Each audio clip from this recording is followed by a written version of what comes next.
একটা ক্রিকেট মাঠ, চারদিকে আলো, গ্যালারিতে উচ্ছ্বাস, কোটি দর্শকের চোখ টিভির স্ক্রিনে। কিন্তু সেই ঝলমলে দৃশ্যের ঠিক নিচে যদি লুকিয়ে থাকে এক অদৃশ্য বিপদ। বাংলাদেশের আন্তর্জাতিক ক্রিকেটে এখন উঠে এসেছে এমনই এক প্রশ্ন, যা এতদিন চাপা ছিল রঙিন বিজ্ঞাপনের আড়ালে।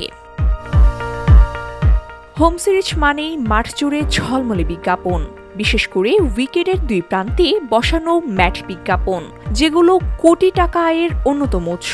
কিন্তু এই আয়ের আড়ালেই লুকিয়ে আছে বাস্তব এক ঝুঁকি।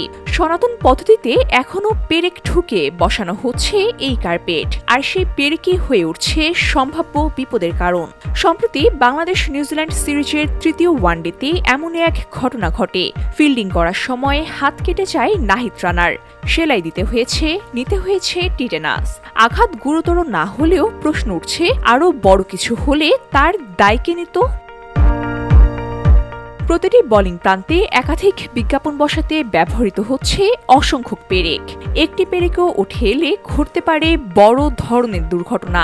মাঠের অন্যান্য অংশে বিজ্ঞাপন রং করে দেয়া হয়, কিন্তু বোলিং প্রান্তে পিচ পরিবর্তনের কারণে সেটি সম্ভব নয়। তাই কার্পেটই একমাত্র ভরসা।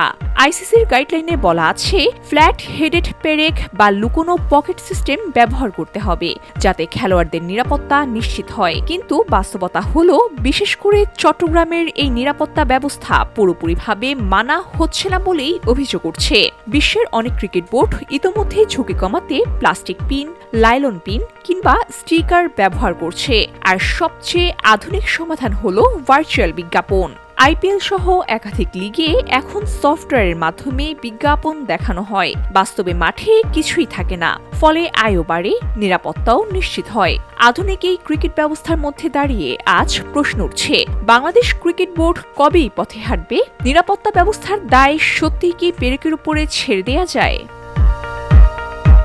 VOD Bangla news desk.